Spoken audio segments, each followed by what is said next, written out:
Este es un podcast de Craft Courier, en el que Agustín Garetto y Milan Jelic analizamos semanalmente la política, la economía, la cultura, los temas internacionales y los hechos relevantes con una visión de conjunto, reflexiva, analizando tendencias, actores y teoría para entender mejor la realidad, priorizando la calidad de un análisis artesanal por sobre la velocidad y la cantidad. Hola, ¿qué tal? Bienvenidos a todos. Estamos en el episodio número 39 de Craft Courier de la segunda temporada. Un episodio que quizás se pueda dividir en dos partes. Una primera parte donde vamos a hablar un poco de elecciones y una segunda parte más referida a la coyuntura de la política en nuestro país, ¿no? Antes quería hacer unas aclaraciones. La primera aclaración es que nos pueden seguir en Spotify, como así activar la campanita que les notifica cuando subimos un episodio nuevo. También nos pueden seguir en Instagram, que es @craft_courier, que también va a quedar debajo en la descripción. También hacer la aclaración de que, también me encuentro solo en este episodio, como en el episodio anterior, porque Milan está en los Estados Unidos y les recomiendo que lo sigan en Instagram, si es que no lo siguen. Su Instagram es @milancjelic o @milancjelic, donde está subiendo historias y posteos sobre lo que está viendo en los Estados Unidos. Pero además, el pasado lunes hicimos un vivo para su cuenta de YouTube, en el cual participamos los dos. Su cuenta de YouTube puede también ser buscada de la misma forma que su Instagram, pero en YouTube claramente, @milancjelic, y ahí van a encontrar el último vivo que hicimos, pero también pueden ver los futuros vivos que vamos a hacer, sobre todo para el día de las elecciones en los Estados Unidos, que es el martes próximo 5 de noviembre, ¿no? Y justamente como él está en los Estados Unidos en un momento electoral, y también porque en la región se han realizado elecciones, si nos alejamos en la lupa, fueron varias las elecciones que hubo en el 2024, recordemos la controvertida elección de Venezuela, pero también hemos tenido elecciones hace poco en nuestro país vecino Brasil, elecciones municipales donde se decidían los puestos ejecutivos en cada ciudad, en algunos que se decidieron en las generales y otros fueron a segunda vuelta, como en el caso del municipio de Sao Paulo. Interesante sería el análisis pormenorizado de la situación en Brasil. Recordemos que Brasil es un país que a nivel estadual tiene varios, a nivel nacional también, pero a nivel estadual tiene muchísimos partidos políticos, muchos con una agenda local. Y acá podría citar el último episodio de Craft Courier, el número 38, donde hablamos un poco de este fenómeno en la política argentina, donde un tercio de las provincias vimos que estaban gobernadas por partidos políticos que se adjudican tener una agenda local, ¿no? Y cómo tienen una relación bastante estrecha con el gobierno nacional. También hemos tenido elecciones en Uruguay, las generales, el pasado domingo, en el cual no solo se votaron para presidentes, para el cargo de presidente y para lo que es el legislativo, sino que también hubo dos plebiscitos. Un plebiscito fue para permitir allanamientos nocturnos y otro para modificar el sistema previsional que hay en Uruguay, que ambos resultaron siendo rechazados por el voto popular, ¿no? Los resultados del Ejecutivo, vamos a mencionar los tres primeros, no vamos a mencionar todos los resultados. Como ustedes bien sabrán, ganó el Frente Amplio con el 43% de los votos, a la cabeza con Yamandu Orsi. En segundo lugar, el Partido Nacional o el Partido Blanco, el cual es quien gobierna hoy, ¿no? Con la calle Pou, aunque está en coalición, con 26% de los votos, y a la cabeza hoy de Álvaro Delgado. Y en tercer lugar, Partido Colorado, a la cabeza o presidido la oferta electoral con Andrés Ojeda, con el 15% de los votos. Dada la situación, nos encontraremos a una futura segunda vuelta, un balotaje entre el candidato del Frente Amplio, Orsi, y el candidato del Partido Nacional, Delgado, en el cual se va a decidir quién será el próximo presidente de nuestro país vecino Uruguay, ¿no? Y como hemos mencionado en la introducción a este episodio, también están las elecciones en los Estados Unidos entre el Partido Demócrata y el Partido Republicano. Básicamente Kamala Harris versus Donald Trump, ¿no? Que ya hemos hablado bastante en Craft Courier cómo son las elecciones en Estados Unidos. También lo hemos hablado en el vivo con Milan un poco eso, ¿no? Y quería hablar un poco de las elecciones porque es un tema muy interesante, no solo para quienes estudian ciencias sociales, sino también para la sociedad en general, ¿no? Muchos sostienen a las elecciones como un momento particular de sus vidas, de su vida política, de su vida en sociedad. Y le dan mucha importancia, ¿no? Recordemos lo que fue la campaña del 2023. Un estilo de campaña con características que podemos observar en otros países, ¿no? No sé si lo hemos mencionado, pero en su momento en Venezuela también hubo una campaña, algo así como fascistas versus antifascistas. En este caso el fascismo era los opositores, la oposición, como le llaman algunos, venezolana.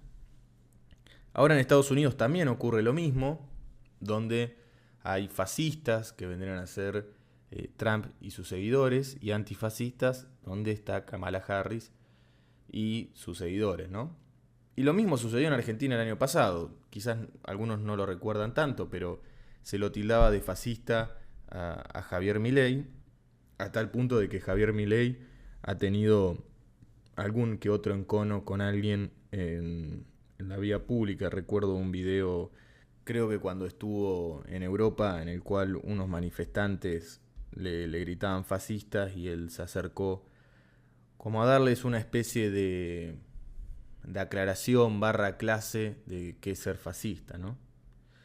Pero básicamente fue una lógica que se repitió en por lo menos todas las elecciones que hubo en Occidente. También otra de las causas por las cuales quiero hablar un poco de las elecciones es por algo que he escuchado en diferentes medios de comunicación referido a las elecciones de Uruguay, donde dicen, bueno, la gente votó al Frente Amplio, la gente votó a la izquierda y a la vez votó por la continuidad del sistema previsional uruguayo. Lo cual no sabemos a ciencia cierta si los votantes del Frente Amplio votaron por el no en el plebiscito. Lo que sí es cierto es que la gente no votó en unanimidad o de manera unánime. Bueno, se utiliza muchas veces en las elecciones este tipo de categorías o este tipo de definiciones respecto a los resultados electorales. Por ejemplo, también se puede escuchar, bueno, la gente ha elegido el cambio o la gente ha elegido la continuidad. Cuando uno puede observar quizás que fue el 40, fue el 50, no más del 50, ya 60 es medio raro, pero hay un resto donde claramente no quiere ese candidato o las propuestas de ese candidato. Pero es llamativo que siempre aparece como este actor de la gente que es bastante tramposo, porque uno cuando escucha a la gente se considera que uno es parte de ese mundo, ¿no? De ese universo, de la gente. Yo soy la gente. También existe otro mote que es el pueblo, que es un mote que hemos criticado bastante en Craft Courier, como bueno, el pueblo ha elegido tal cosa. Pasa que en el sentido común manejamos esa noción respecto a la democracia, ¿no? Es el gobierno del pueblo. De hecho, ese es el significado de la democracia clásica, ¿no? De la democracia en la polis. Pero que no se parece en nada a la democracia moderna o a los sistemas modernos de Occidente, pero que mantiene esa especie de mito en el cual Adam Przeworski, que es un cientista social sociólogo, politólogo de origen polaco, que da clases en varias universidades de los Estados Unidos, menciona que tiene una fuerza muy importante. Él define la democracia como un mecanismo donde los partidos políticos que gobiernan pierden elecciones.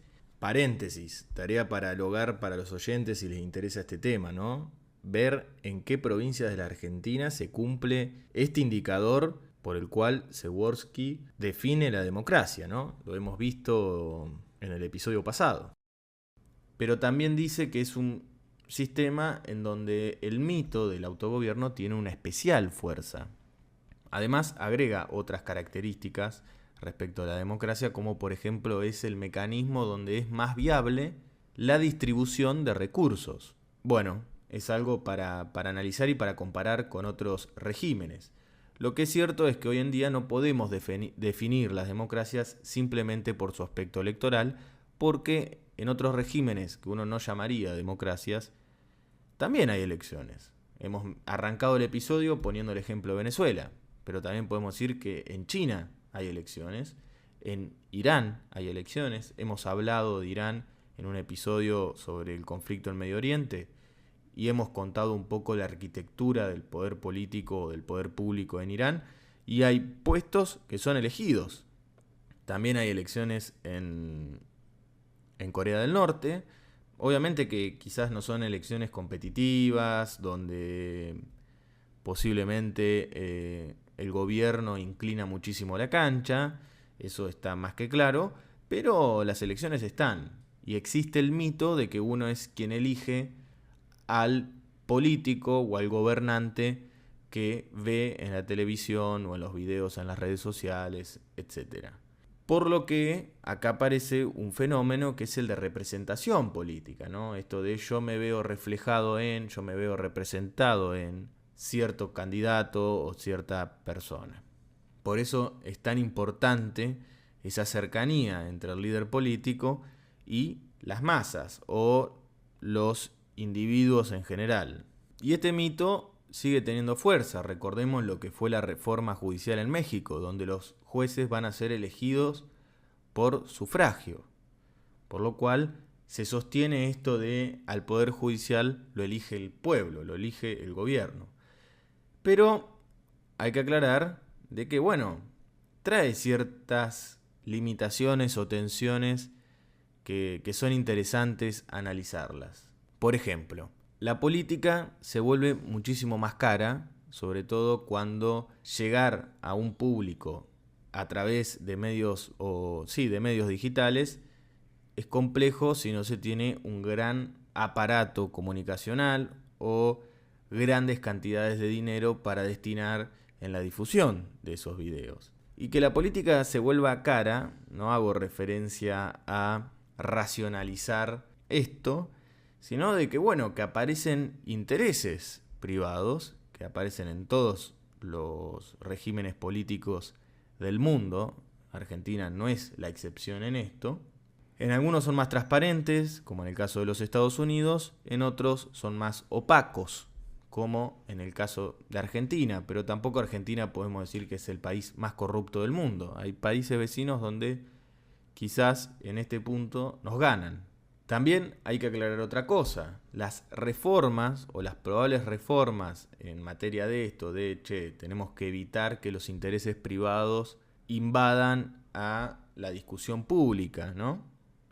Estas reformas que en todo caso intentarían restringir este tipo de acciones, de transacciones, se pueden volver muy oligarcas, en el sentido de restringen la entrada de nuevos actores a la escena, por lo cual los partidos que están en el poder o que tienen cierto poder lograrían concentrar para sí el poder político y se transformarían en oligarcas, en un sentido no peyorativo de la palabra. Przeworski, a pesar de haber hecho todas estas aclaraciones o estas salvedades, sostiene que la democracia es un mecanismo donde la competencia por el poder se vuelve menos violenta. Sin embargo, hoy, si observamos campañas electorales como la de Estados Unidos, donde la polarización podemos decir que es extrema, aunque suena medio raro ese término, pero bueno, como para ponerlo en el plano, dos puntos muy alejados que si trazamos rectas vemos que bajo ninguna circunstancia se tocan las mismas y genera grandes problemas a nivel político, porque pareciese que si gana uno o gana el otro, Estados Unidos va a cambiar radicalmente sus políticas o sus posturas, ¿no?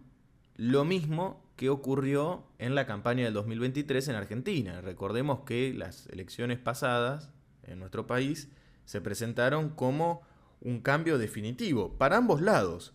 Unos decían que era el peligro de la democracia si ganaba el otro, y si hacemos un poco de memoria y nos trasladamos al otro lado, también decían que si ganaba el otro era un peligro para la democracia. Nosotros hemos hablado en Craft Courier, bueno, ¿qué democracia define cada uno? Porque parece que se vació de contenido esto de democracia, donde cualquiera puede hablar en nombre de la democracia, darle un significado y hacer o decir cualquier cosa.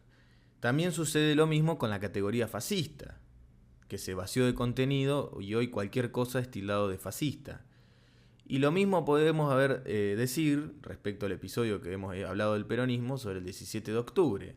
Estamos viviendo en un fenómeno que uno podría llamar la posmodernidad, si se quiere, o más acelerada aún, otro nivel más de la posmodernidad, donde vaciamos de contenido cosas y decimos barbaridades en alguna instancia, donde parece que a pesar de tener disponible la comunicación, no nos estamos comunicando o hablamos en lenguajes totalmente diferentes. No nos podemos poner de acuerdo porque tenemos definiciones totalmente extremas o totalmente diferentes con el otro.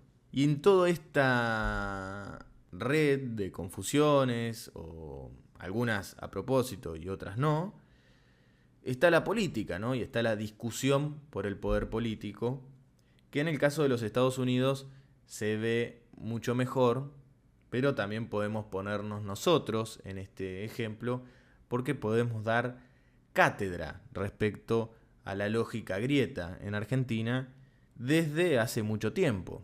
Pero en Estados Unidos también existe esta cuestión de la grieta. Lo que pasa es que en Estados Unidos estabilidad macroeconómica existe y en Argentina hace muchos años carecemos de ella.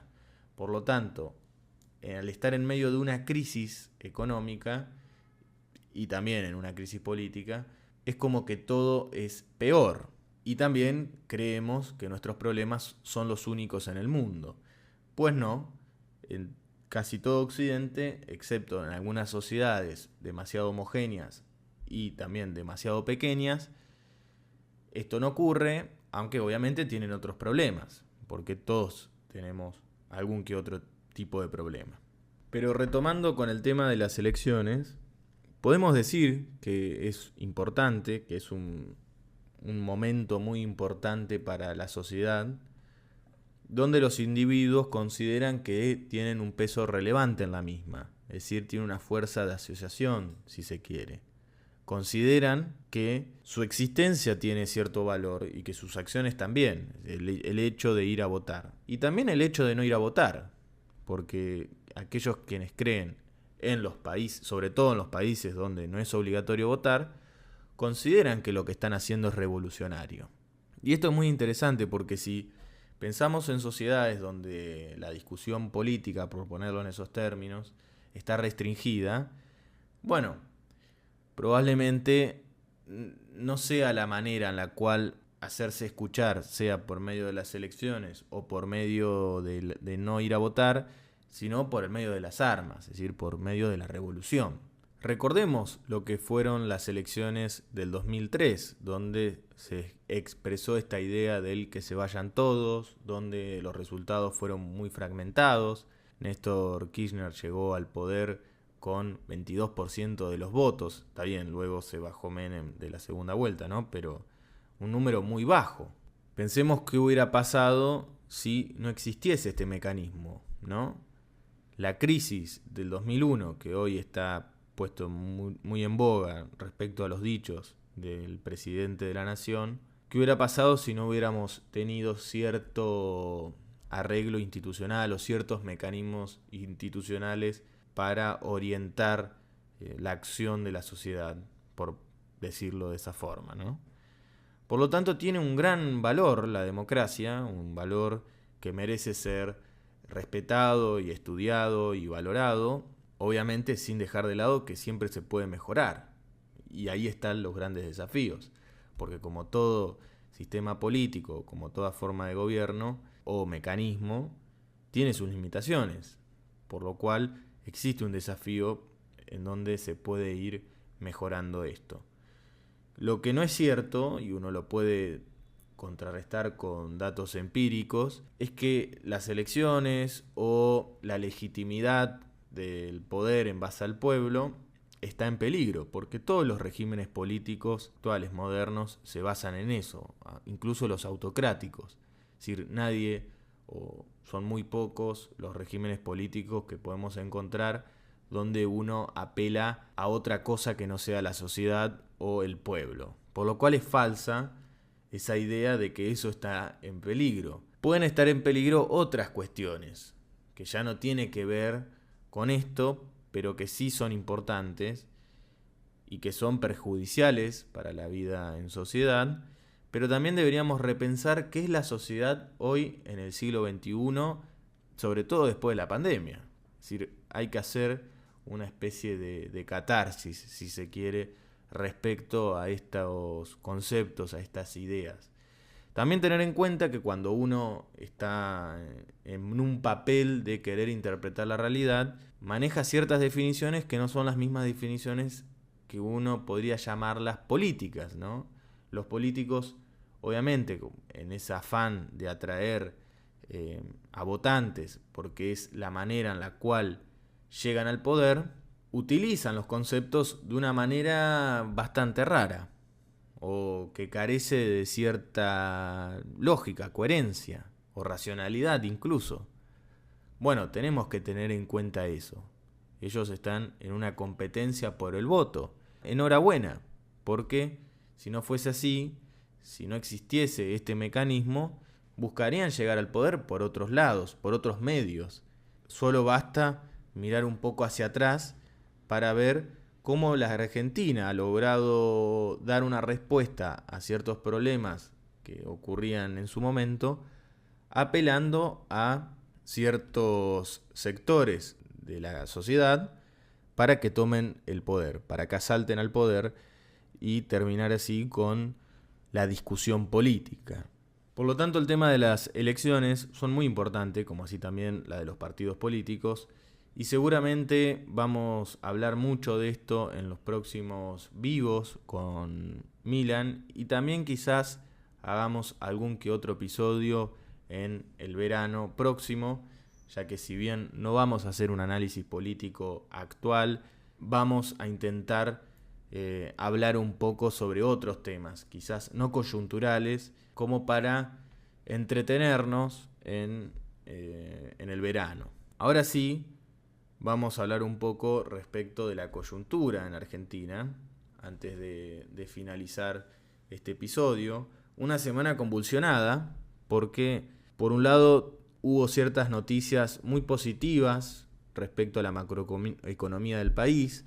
Recordemos el último episodio con los escenarios posibles, depende cómo le vaya al gobierno en materia económica, y lo que estábamos hablando era si logra controlar la inflación o no. En términos más estrictos, si macroeconomía logra robustecerse, y pareciese que sí, no así la microeconomía, del cual hemos hablado en varios episodios, que es un gran problema en procesos o momentos recesivos en cualquier país, no solo en el nuestro, pero nosotros conocemos muy bien lo que son los ciclos recesivos.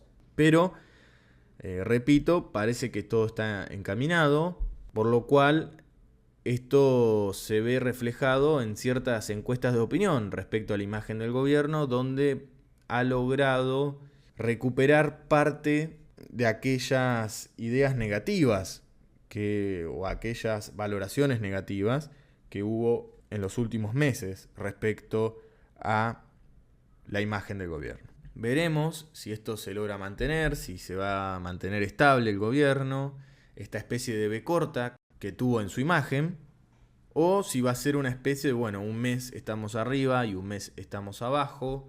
Es bastante volátil el tema del mundo de las encuestas y de las preferencias de las personas. Ustedes mismos pueden dar fe de eso, porque quizás hay un día donde les gusta una cosa y al otro día no les gusta, o se lo compran y se arrepienten. Bueno, mucho de la política en estos tiempos corre de la mano de esa lógica, ¿no? De la lógica de cierto consumismo. Y los gobiernos que se apoyan en las encuestas de opinión mantienen un poco este comportamiento. Pero en líneas generales fue una semana muy buena para el gobierno, que se enfrentó con un paro de cierto sector del sindicalismo. Recordemos que el miércoles pasado, el miércoles 30, hubo un paro en nuestro país de camioneros, de trenes, de aviones y de otros sectores más de la sociedad, en el cual le presentaron cierta batalla al gobierno, batalla que uno puede llamarle política en cierta manera, lo cual a veces tiene una carga peyorativa, pero en realidad no debería ser así. Y el gobierno que ha decidido mantener una estrategia muy especial o muy particular sobre ciertos sectores. Recordemos lo que fue el mensaje, que algunos quizás lo vieron, quienes tengan descargada la aplicación de Mi Argentina, donde decía, bueno, que no podés ir a trabajar culpa de Viró, sindicalista de los pilotos de avión, y Pablo Moyano, sindicalista de camioneros, ¿no? O sea, particularizó el problema con ellos dos. Y es muy importante porque no habló de sindicalismo, como se esperase de un liberal promedio, ¿no? El liberalismo promedio en general sostiene un gran problema con el sindicalismo, y sobre todo con el sindicalismo en Argentina, que está peronizado, si se quiere, ¿no? No así como en otros lugares donde tiene otras características los sindicatos. Pero en Argentina mantiene esta lógica, lo cual los liberales siempre han sido bastante combativos o han tenido varios reparos a la hora de relacionarse con ellos. Sin embargo, hay cierto sector que puede ser que sean liberales en lo económico, pero no así liberales en lo político, que mantienen conversaciones y negociaciones con el sindicalismo, y puede ser que en este gobierno hayan varios, como lo fue también en la época menemista, ¿no? Recordemos lo que fue la CGT y la CTA. La CGT tenía relaciones muy cercanas con el gobierno nacional y la CTA no. Bueno, lo mismo parece ocurrir ahora, por ejemplo, con el supuesto paro que iba a suceder el jueves, sobre todo en lo que es el AMBA, en transporte de colectivo, por medio del paro de la UTA, el cual no se logró. Y es medio raro, porque el acuerdo salarial que ha logrado el sindicato de la UTA con estas empresas que trabajan o que operan en este sector no son tan buenos para los trabajadores. Esto tiene muchas explicaciones, uno puede explicarlo por medio de lo difícil que es hacer un paro en este lugar, también por medios de incentivos, vaya a saber qué incentivos selectivos ha obtenido el sindicato de la UTA respecto a esta medida, pero bueno, lo cierto es que el gobierno mantiene relaciones con algunos sindicalistas, con los sindicalistas que la ven, y con los sindicalistas que no la quieren ver, bueno, está en pie de guerra. Lo cual, si uno lo ve en proyecto político, si se para en cómo entiende el poder quienes están en el gobierno, aplaudiría, porque le diría, bien, entendiste cómo es la lógica en Argentina para manejar el poder y debías hacerlo. Pero aquellos quienes digan, estás traicionando a tus bases, bueno, tiene razón, ¿no? Hay que ver qué pesa más, si pesa más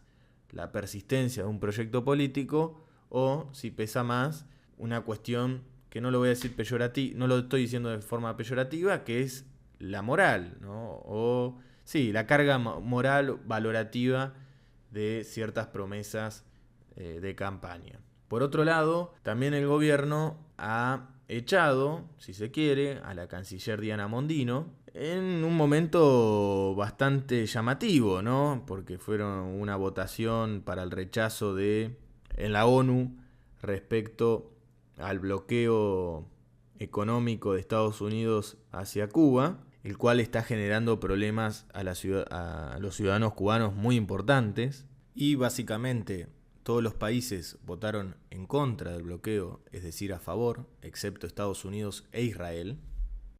Argentina votó a favor, esto supuestamente alarmó a toda la Rosada e inmediatamente se le solicitó la renuncia a Diana Mondino. Hay varias cosas para decir. Lo primero es, bueno, hasta qué punto Diana Mondino tuvo libertad para decidir aquella votación sin que Rosada o la Casa Rosada esté al tanto de esto.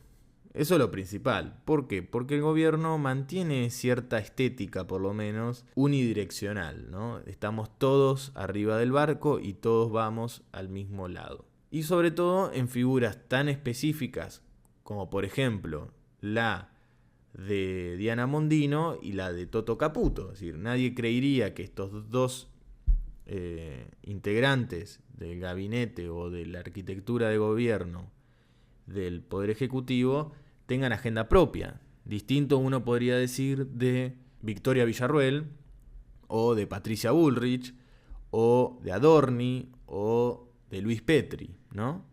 Pero de Diana Mondino es medio raro. Sí es cierto que hay que aclarar de que las cosas entre los diplomáticos no estaban tan dirigidas de manera uniforme por Cancillería. Había ciertos problemas que quizás Mondino no estaba a la altura. De hecho, hubo cierto involucramiento de figuras como Karina Milei y Santiago Caputo que mantenían conversaciones en paralelo a Cancillería con ciertos diplomáticos. Pero bueno, se le solicitó la renuncia y hoy el embajador, o el ex embajador en este caso, en los Estados Unidos por Argentina, Wertheim, es quien ocuparía, o bueno, en realidad quien está ocupando el cargo de canciller. Wertheim, que en un pasado no tan lejano, veía con buenos ojos a la entonces presidenta Cristina Fernández de Kirchner, ¿no? Lamentablemente es vulnerable a los archivos. Lo que es cierto es que, como hemos dicho en el último episodio, en el cual ahora voy a hacer una aclaración, hay ciertas definiciones respecto a lo que serían las elecciones legislativas. ¿Por qué? Porque estaba el rumor de que Diana Mondino podría llegar a ocupar algún cargo legislativo en las próximas elecciones. Eso se espera de Mondino, se esperaba, mejor dicho, de Mondino, pero también se está esperando de otras figuras dentro del gobierno. Por lo cual, que la corran a ella de escena da cierta definición de que en el caso de Mondino, que se esperaba que participe en Córdoba, no sea así, y vaya a saber por qué.